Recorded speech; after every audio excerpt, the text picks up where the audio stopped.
Going to start off our program with our libation ceremony. If you would please participate in this cultural ritual. We are at Afriware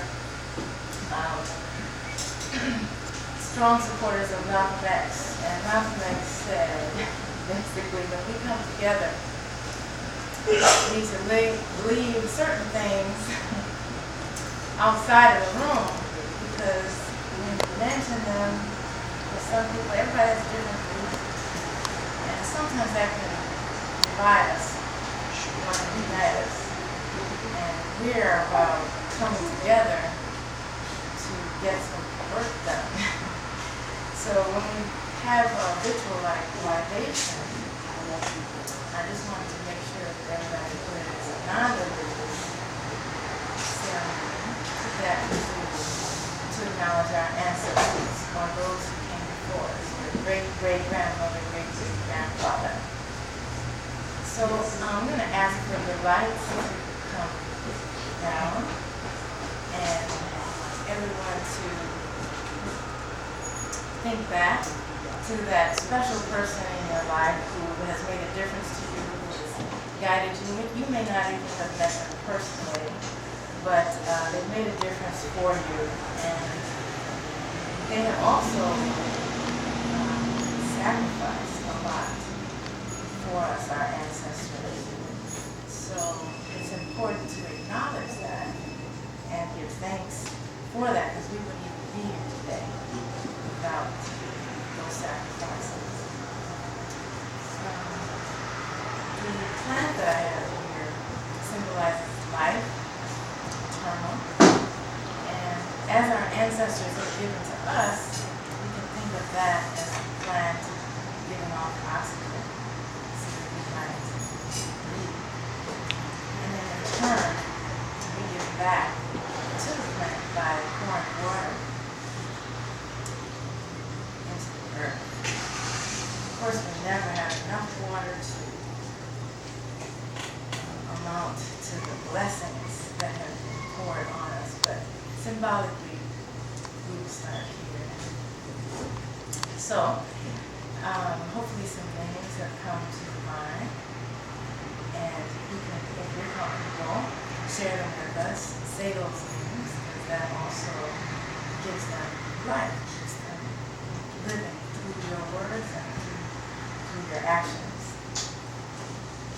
So as you say the name, I will pour the water into the plant, and we can in unison say Ashe, which is a Yoruba word that means we agree or make it so.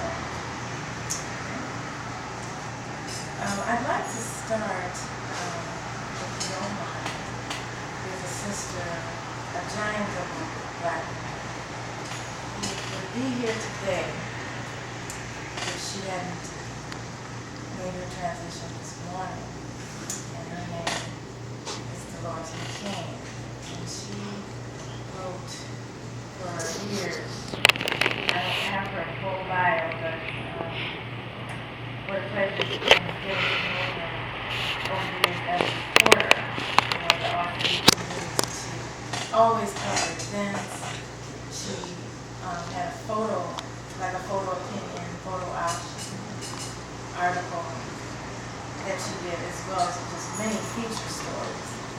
And I didn't even know that she had fell sick and received an email and a call from her brother this morning that she passed. And, you know, it's, as I was talking to my sister, staying close to people, sometimes you get distracted with so many things. I just wish I had known of her condition. But I want to give thanks for her life and the works that she did in telling our story. I mean, she told us stories throughout the years. She went places without her editor even knowing, and later after reporting back, he would decide then, oh, okay, this will make the piece. So I just want to give thanks to Sister Dolores McCain.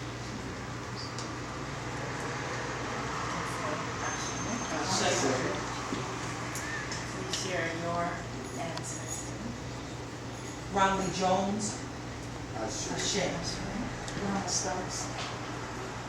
Ashe. Marvin Turner. Walter Lacey. Ashe. Charles Washington. Ashe. Gertrude Osborne. Ashe. Ashe.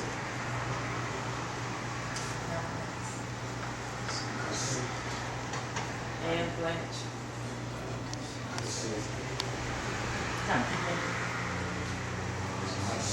Joyce Nelson. Ashe. Lou Pryor. Ashe. Lula Anderson.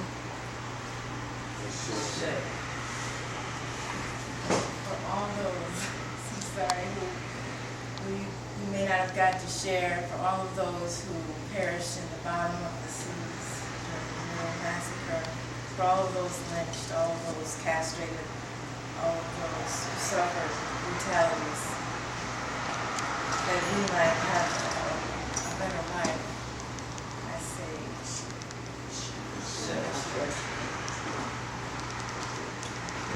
Thank you very much for I always like to acknowledge my world-class staff. Please give them a round of applause. There you have Tyler on the camera, Hi. our youngest member. We have Sister Kajaria in the back there, who's joining us, and we have a mother and daughter team. Sister Katrina and her mother ride with her as she prepares to bring life into the world. We're so excited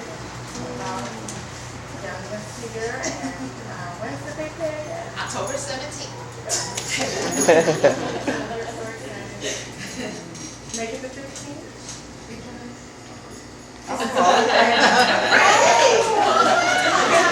There we go. You heard it here first. And let's see. Oh, I'd like to do an informal survey. How did people find out about you? Okay. Facebook. Okay. Someone saw Facebook. Okay. Okay. Email or word of mouth. Okay. Good. Good. Good. We're gonna keep that word of mouth going and always put it. I don't think anybody's parked on the wrong side of the street. I'm just going through these things just in case, make sure nobody gets a ticket. Also, making sure if you need to use some facilities, the washroom is. What's the wrong side of the street? Wrong side of the street is the Dominic side of the street. What about that one? That's fine. Yeah, or in the, because we have definitely some parking issues today with the construction. Even Dominic's is going to be park there. Washroom is door number 3 on the right. Feel free to excuse yourself at any time.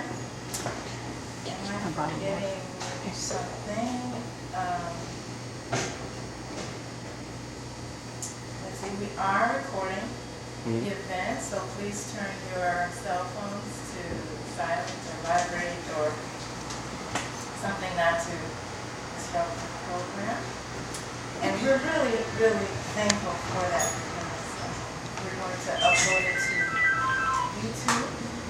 So for those who weren't able to make it, perhaps if this wasn't a good time for some folks, they'll be able to see it later.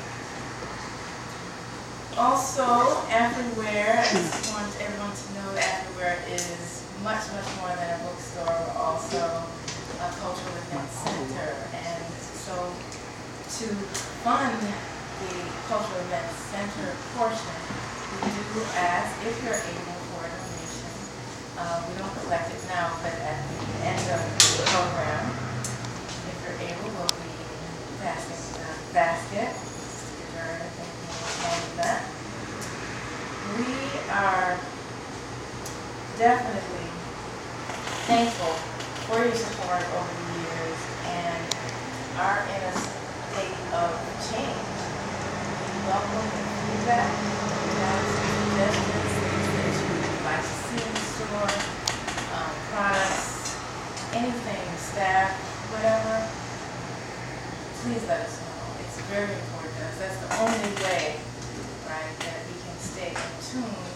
with your needs. Okay, so please don't assume that we're reading your minds and just figuring it out like that. We want to know, and either email us, you can just leave an anonymous note.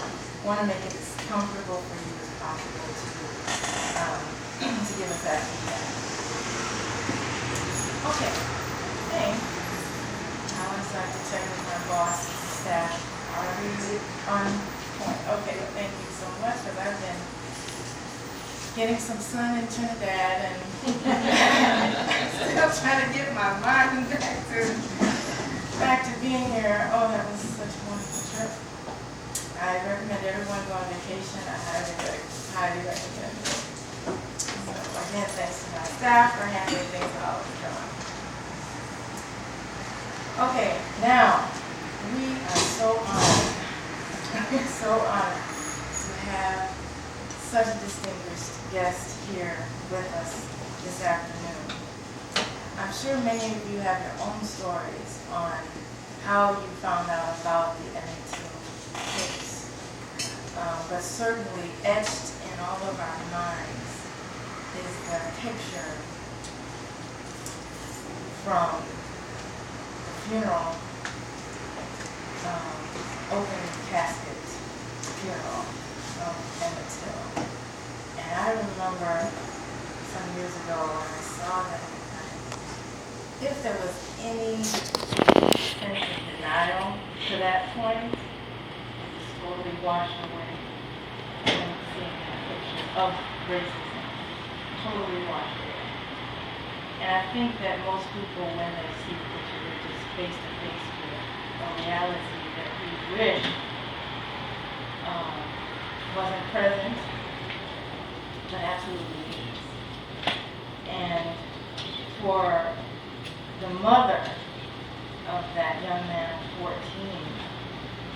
to decide to have an open casket ceremony, I mean, I can just imagine, can you just imagine being in her shoes and deciding, shouldn't I? You know, what a courageous woman.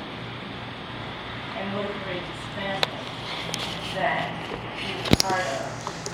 And here this afternoon, we have the only person on the whole planet who was there at the store. You were at the store as well with Emmit Till, and he was sleeping in the same bed with Emmit Till, his cousin, when they came to take him away. The only person there. His is a story so unique, and it's so historic that, I mean, I just get goosebumps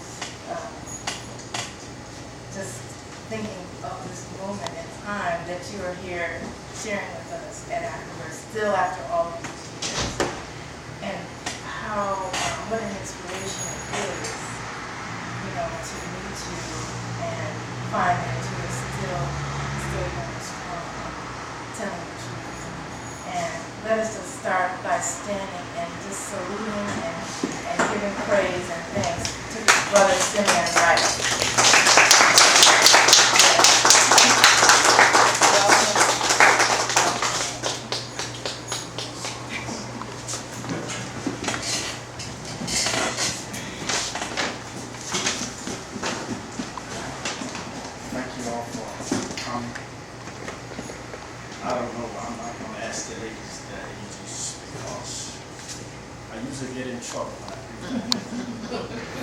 Around my age, you heard of Jim Crow system, maybe you picked up a copy. If you're in your early 50s, I was sitting on the show. But I'm Simeon Wright. I'm the son of Moses Wright. I lived in Mississippi under the Jim Crow system back in 1955. When Emmit Till, my cousin, came down to visit my home. You notice on the back of the book there's a house there. The other expression said that we lived in a cabin, but that is the house we live in. On the front cover, I mean. You look at that house there, that's where we live.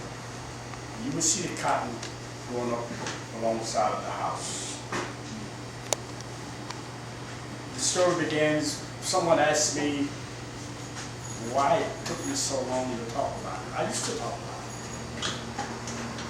But then there was a lot of information out there that's not true. I've seen the same thing you have seen. I've seen Eyes on the Prize. My nephew Curtis Jones, the late Curtis Jones, was a policeman in Chicago. He was telling the story about what happened at the store. Only one thing is wrong. He wasn't there. He wasn't there.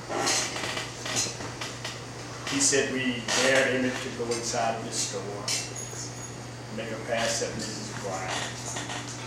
That's not true. I covered it in the book thoroughly about what he said. And that is just a little passage for those of you that haven't read the book. I just want to read a little bit about it. I don't want to get too far into it. But at the time I was 12 years of age. My birthday, as I forestated, October 15th. I was born 1942. A little place called Doddsville, Mississippi. I'm the youngest of 12. Now, Mose Wright had 12 kids. Out of those 12, 11 retired from a job. You say, what happened to the 12th? My brother Maurice died before he was of retirement age. He was the driver of the car at night, and he never could shake that night. He couldn't shake it. So he started drinking. Costing his life. He died in 1991 from lung cancer, being on the street. But August 28th, this is just a section of the book. 1955 had been the longest day of my life. It was the first day that there was no laughter in the house. And I believe that unless you can laugh, and hear someone else laughing, that house is not a home. Dad also feared that the house was no longer safe for us.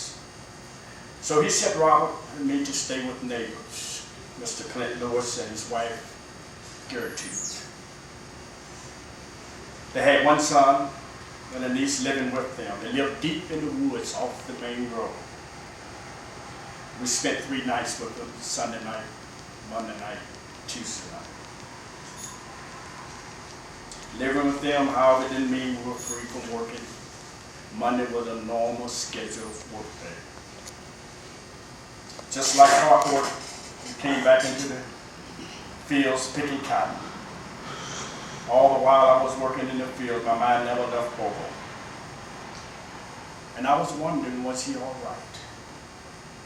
The hardest part, not knowing what had happened to him.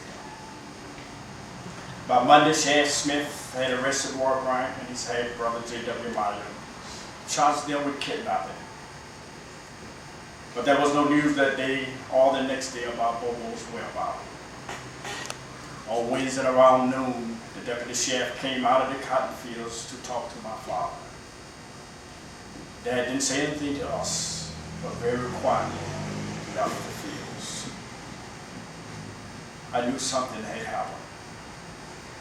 I had a feeling then that they had found Bobo. The question in my mind, whether he was alive or was he dead? The deep sorrow I felt told me the answer. Dad asked our neighbor John Crawford to drive him up to Sumner. He came back that evening with the grim news that Bobo had been found floating in the Tallahassee River. It was about 20 miles before we lived near the town of Phillip in Tallahassee County. Something about Tallahassee County that I didn't put in the book.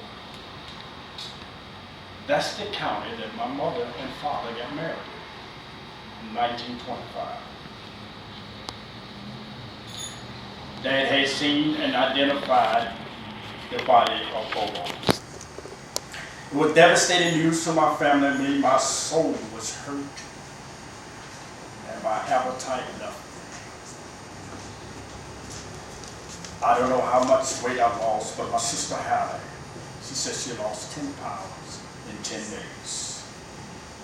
My sister Thelma lost her appetite also for both food and drink. She said she would take one bite and then feel full instantly. We were unable to contain our grief. For the first time in my life, I thought about shooting another person for the gun. I had J.W. Myron in mind. I didn't know his name yet, but I remember his face. Dad would sit on the front porch swing, quietly contemplating what he would do next. He would sigh and utter only grunts. Mom was no longer there to console him or to help him understand what had happened. Dad had gone to see Mom at Uncle Crosby's house after identifying Bobo's body. They decided that for her own safety and peace of mind, Mom should leave Mississippi for Chicago. Tallahassee County Sheriff H.W. Stryden, officials from the county, insisted that Dad bury Bobo's body that day. The undertaker told Dad that the body had to be buried quickly because it was in such bad shape. I never did see Bobo's body, but I did see the picture later. It was the most distinct, disfigured image of a human being I had ever seen. The image has lived with me to this day. Dad told them about a little church nearby with a cemetery where Bobo could be buried. East Money Church of God in Christ, where one time he had been pastor. The same day Bobo's body was found, Uncle Crosby followed the hearse out of the cemetery. Two young men, Buck Jones and J.T. Lewis, dug the grave. They also lived on the same plantation that we did. We were told to get ready for the funeral, so we left the field, got dressed, and piled into the little Ford sedan with Maurice driving. The funeral home had made all the arrangements to get Bobo's remains to the grave site. His body was encased in a wooden box next to the grave. But before the service started, Dr. Crosby told Dad that he didn't think that Bobo's grandmother, Aunt Alma, would want him buried in Mississippi. In fact, he told Dad that Bobo's body would not be buried, that Bobo's body would be buried in Chicago. Then the sheriff of Lefroy County showed up driving a 1955 Ford and stopped the proceeding. Sheriff Smith told the undertaker that Bobo would not be buried in Mississippi and ordered him to take his body back to Greenwood and to prepare it to be shipped to Chicago. The undertaker told Sheriff Smith that he had instructions from Tallahassee County to bury Bobo's body immediately. Sheriff Smith let the undertaker know that he was the sheriff of Lefroy County, and that the undertaker was to do what he said. Sheriff Smith got into his car and sped off, spinning his wheel, throwing gravels in our direction. 1955, Emmit, second time coming to Chicago, really didn't know, coming to Mississippi, he really didn't know how to conduct himself in Mississippi. He didn't have a clue. He had been told, but he still didn't have a clue. He arrived on a Saturday. We went to the little town called Money. It's about 3 miles west of where we live. This was Sunday afternoon. We bought some fireworks. And he immediately began to set them off inside of the little city limit, which was a no-no. We knew better, but he didn't know. And that was one of the reasons later that when we went to the town that Wednesday, my brother Maurice did not want him in that store alone because he didn't have a clue of what was going on. That Monday we went down by the little church. There was a group of boys there. One boy had a pistol in his pocket. I guess he's about 17. Another young man walked up named Fletcher. Incidentally, I met Fletcher the first time in 55 years, this past August. We had a school meeting. Fletcher said, if I found out who had this gun, I'm going to take it from him. Everybody got quiet. No one said anything. And then he couldn't understand that. Being from Chicago, when we got home, he let us have it. He said, you don't let anyone come on your turf and destroy this stuff. He calls it chicken. First time I ever heard the term chicken, I didn't know what it meant. He talked about us, but nothing we could do. The next night we decided to go to one of our neighbors, actually a distant cousin. He had probably an acre of watermelon. We kind of borrowed a few. Each one had a watermelon. You know, in the South, if you cut a watermelon, you cut right through the heart. But if you just break it, all you can use your heart. Just dig the heart out. That's what we did. And he liked that. He's excited. But one of the things he did that I thought was a little amusing to me, he asked my dad, because, you know, the cotton picking season had just started. He said, Uncle Moses, can I go out and pick with you? And, you know, I'm looking at him, out of your mind? Of course, Dad said yes. So you can pick, and you can keep all that you make. How long do you think he lasts? 5 minutes. He finished the day. He came home, he said, Aunt Lizzie, I can't stand the heat. 90, between 90 and 100 degrees. And I was just in Mississippi, August the 15th, and it was 101 degrees. You know what they was telling us? To stay inside. It's too hot to go outside. I said to myself, I said, they're 55 years too late. They never told us that. But they're saying that now. Emmit lasted one day. So he had to stay home. So we would pick cotton, you don't get off at 3 o'clock in Mississippi. It was sun to sun. And when we got home out of the cotton fields, Emmit was ready to go somewhere. Wednesday night, he wanted to go to a little town called Money. My brother Maurice driving. My brother Robert, we call him the resident genius. He wanted to stay home and listen to the radio. Gunsmoker, gangbusters. He didn't go over.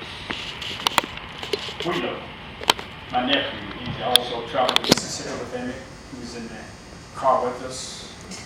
Roosevelt Crawford, young man who now lives in Detroit, was with us. We drove to the little town. Maurice parked the car and we got out. Wheeler went in the store.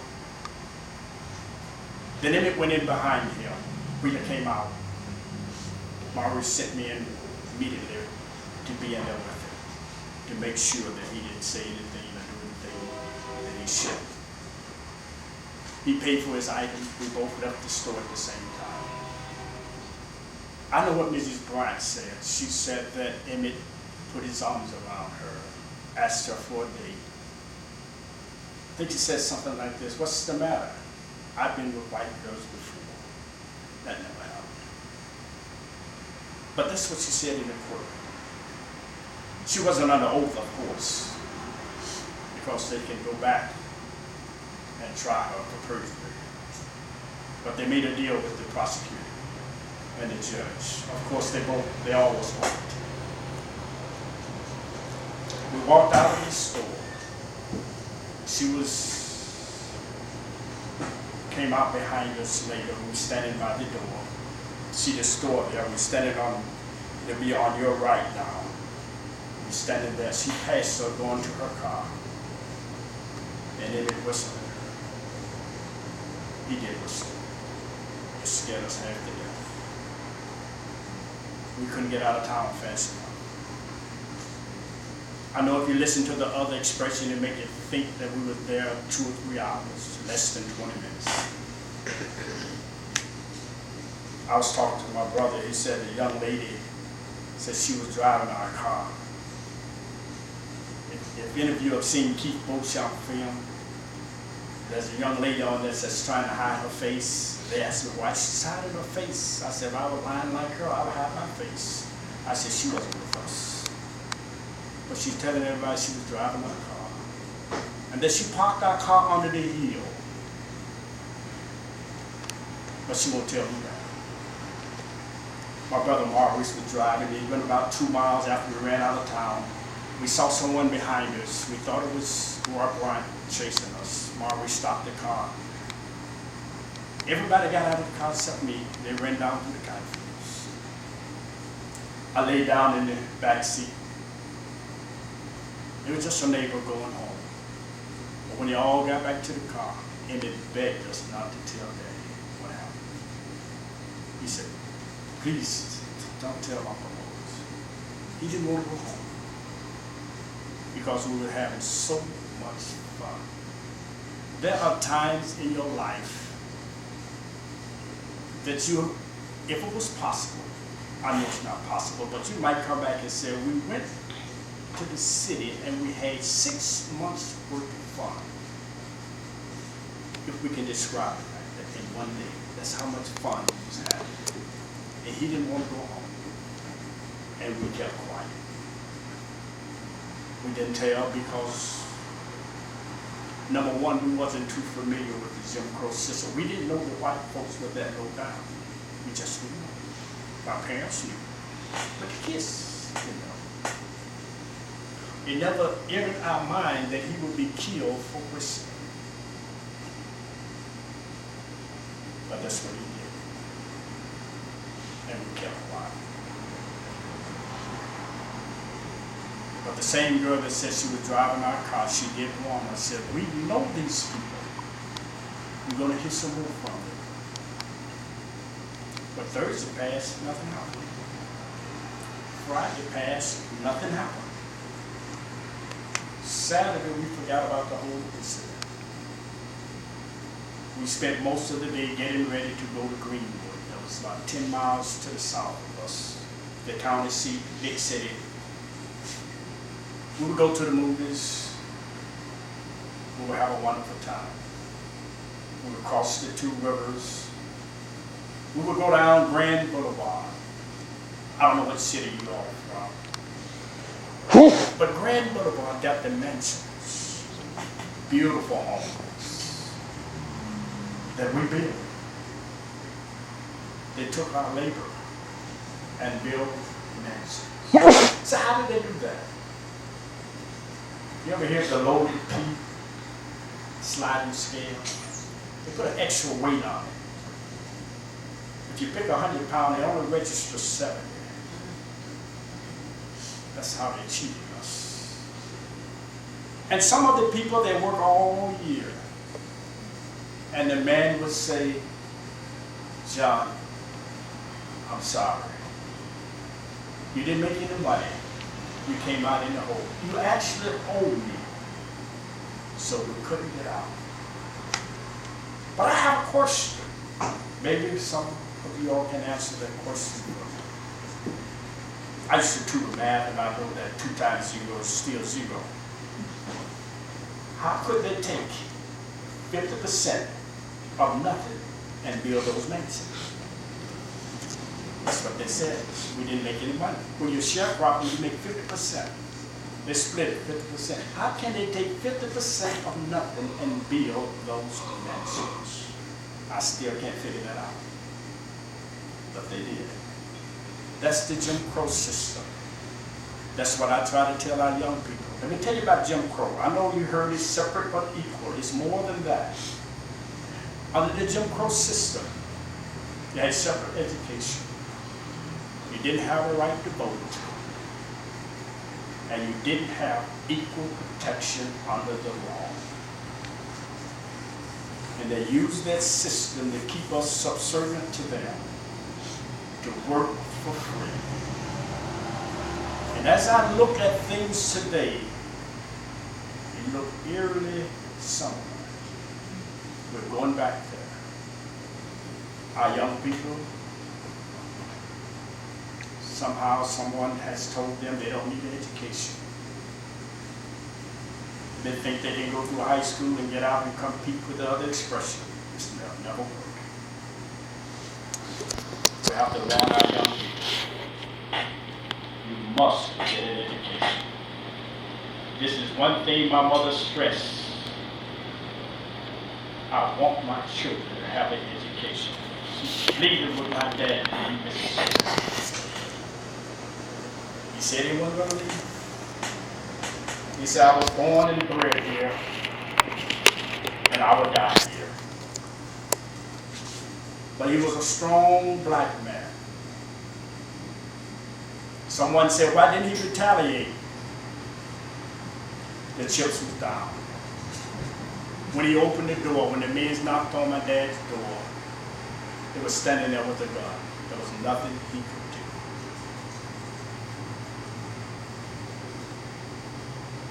But when he got himself together, when he went to the sheriff, he stood his ground. He told them, my neighbors pleaded with him. It's probably something like this now. I see it happening like this now on the south side. Our young men are getting shot down, and the neighbors are afraid to talk. Our neighbors begged my dad, don't testify against these men. They're going to kill you. Of course, at that time, my mother had enough. Could you imagine 12 years old?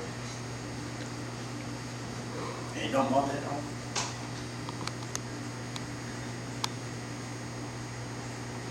I was 20-something when my mother passed. That's why I tell kids now, I said, the greatest person in your life is your mother. Be nice to her. I remember I went to a church, and the lady asked me, she said, are you Simeon? I said, yes. She said, your mother said she could type. I told her, you made my day. I didn't know she had said that. She said, I can count on Simeon. Because there's no one like mine. No one. But it would be 30 days before I could see her after Emmit was kidnapped. We had to go through there, we had to prepare for a trial. We had to give our deposition. We had a young black man from Jackson, wasn't scared of nothing. He helped us. His name was Emmit Till. He helped us. He told us how to give a deposition. One of the things he wanted said, never tell a lie. Tell what happened. I've never lived to take back anything about the Emmit Till story. I've always told the truth. When my dad asked me, so what happened? I said, he whistled at Calvin Bryant. I said it 55 years ago. I'm still saying it today. He whistled at Calvin Bryant. But the neighbor was pleading with my dad, said, please, they're going to kill you.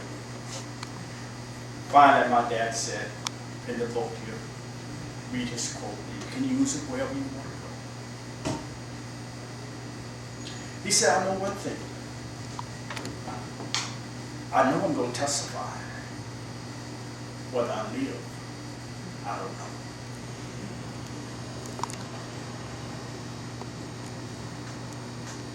My brother Robert and I, we saw how my dad had taken courage. We took courage and we went back home. We stayed there, we picked cotton. I was prepared to testify against these men. I was the one to identify the ring that he was wearing. I went to the court every day. But they never called me because Emmit's mother came down and she identified the ring on the stand. The verdict came in, you all know the verdict, but you didn't see the rejoicing. They were rejoicing, rejoicing. One white lady said, "You're not going to believe this. God was in the verdict."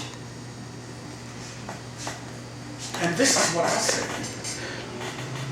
I said, God wasn't on that jury. God was not on that jury.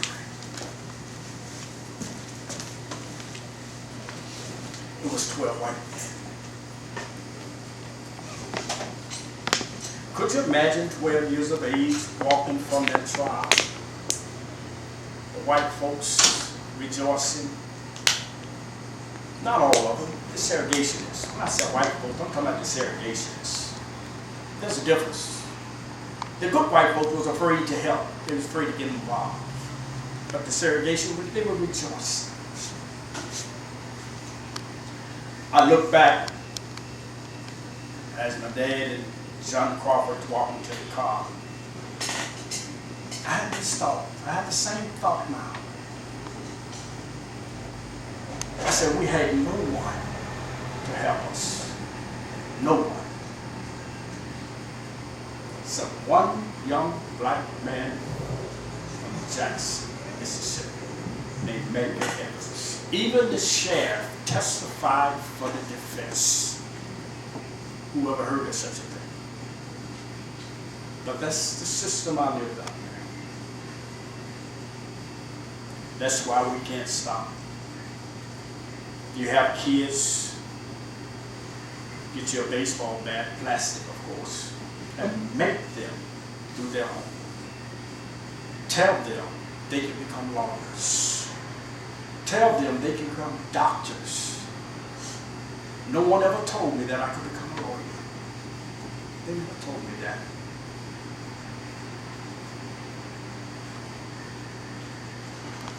So what happened? I became a dumb pipe fitter.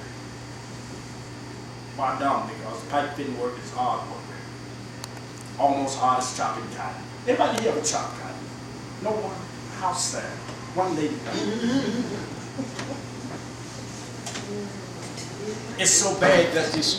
I used to stand in the cotton field and bite the calluses out of my hand. My dad used to sharpen that hoe in the morning. You know how you're sleeping real good?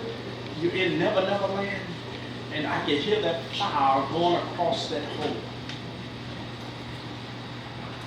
And I said to myself, if I thought crying would help, I would cry. But crying would help. We have some funny things about my dad. He was a funny man, he was a strong man. He believed in corporal punishment. He got me about 3 times. He probably got more, but my mother didn't play that. She didn't. That's why I love mothers. So you don't beat up on my babies. He would walk through the room. He never said get up. He would walk through the room. We all slept in this one room. There's a diagram in the book. 3 brothers. We all actually. We were 4 sons that we all slept in the same room because he wasn't walking around the house to wake us up. He walked through the room and he said, boys, boys, boys. He'd keep walking. My cousin, he's funny, Emmit Wright. He said, what happened when he came back through there? You guys was in the bed. I said, we don't know. We don't know. And we laughed about it now. I said, we should have challenged him. But I think he probably would have turned that bed over. But he was fair. He was tough, but he was fair. He fought the system almost single-handedly. Thank God for Medgar Evers. He fought it and we lost. But I tell the people in Mississippi that I'm going to have to close. I said, those men got away with murder. I said, the jury said not guilty. I said, they didn't pay for their crime. But the state of Mississippi is still paying for that crime. Many organizations refuse to locate them because of Emmit Till. They were not located. And they realize that now. They're trying to right the wrongs that has happened, but they fail to apologize. They won't apologize. They come close, but they won't exact equality. One sheriff said, well, I wasn't there then. But you can apologize for the office. But for those of you that have heard about Emmit Till, you've read stories about it, you've gone on the internet, you've read books, you've heard the relatives talking about it. If you want to know the truth, if you want to know what happened at the store, if you want to know what happened in my bedroom, and I tell people, if you can finish this without crying, you're pretty good. You're real good. So how about you? I wrote the story. And I got so far. I had to come down. I couldn't finish it. That time. Something like trigonometry. I was doing a trigonometry problem, it was so hard I had to put it down for a week. After a week, it came to me how to work the class. I had to put this down because it's a painful story. But it has to be told. Our children are in danger. We've got to protect them. I don't know if any of you all deal with children. Like I said, I used to tutor math, and some of them don't have a clue. But some, one young man walked up and he said, thank you so much for teaching me just how to do these timetables. I said, you can't do your timetables, you can't do the rest.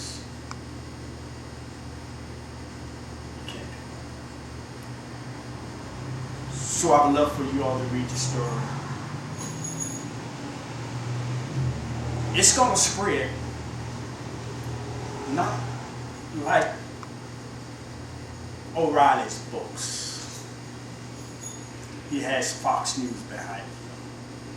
But it's going to spread word of mouth.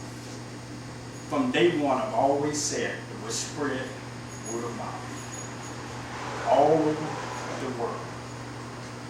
I've heard from people from the Netherlands because one of the Jewish fellow I wrote about, his cousin, husband, is over the finances in Holland. So you might see me in Europe one day. I'm going to tell the same story. Emmit was killed because he whistled at a white woman in Mississippi in 1955. And we can't let it die. They want me to shut up. I'm going to shut up when they start talking about the Holocaust, when they stop talking about 9/11. And I don't think it's going to happen in my lifetime. So I'm going to shut up when I slip into eternity. Hopefully your children's and your grandchildren's will hear the story. If you purchase the book, don't loan it out to them. You might not get it back. A friend of mine took us to work, someone stole it. It's a good read. There's no underbrush. What I mean by underbrush, you have to read through a lot of garbage to get to the story.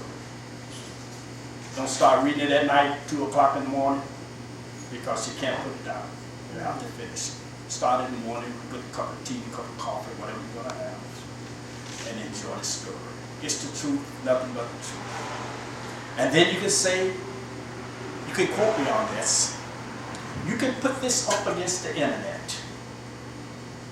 When I speak to the Caucasian race, I said, there's a lot of information on the internet, but most of it's not true when it comes out to this. Thank you so much for your patience. If you have questions, I'm here to answer any question that you may have concerning Emmit Till and what happened in Mississippi and in the store. Let's first give him a round of applause.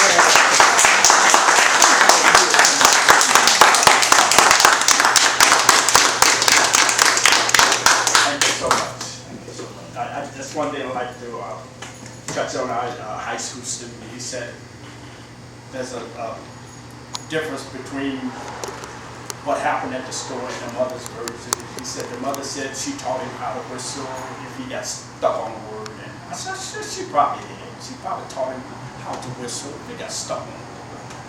But that's not what happened that night. We wasn't inside of the store, we was outside of the store. And he argued me down. So I finally told him, I said, look, I said, she wasn't there. I was standing right beside her. He did whistle. He did whistle. Any questions? Because I'm enjoying myself. I want you to enjoy yourself. Oh, we is enjoying you. You know, I do. I actually purchased the book, so I'm familiar with the story that I've read it. And I was wondering if you could kind of expound on the section where President George Bush signed into law, or if you could explain exactly what President George Bush signed into law in regards to this Emmit Till bill. Okay, it's called the Till bill.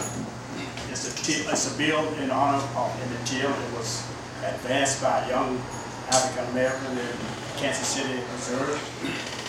And the Till bill is a bill that the government they signed it into law that they're going to take $10 million, I believe, per year. And they're going to use this to go after cold cases in the South, racial slurs, and they're going to use that money in honor of Emmit Till to reopen the cases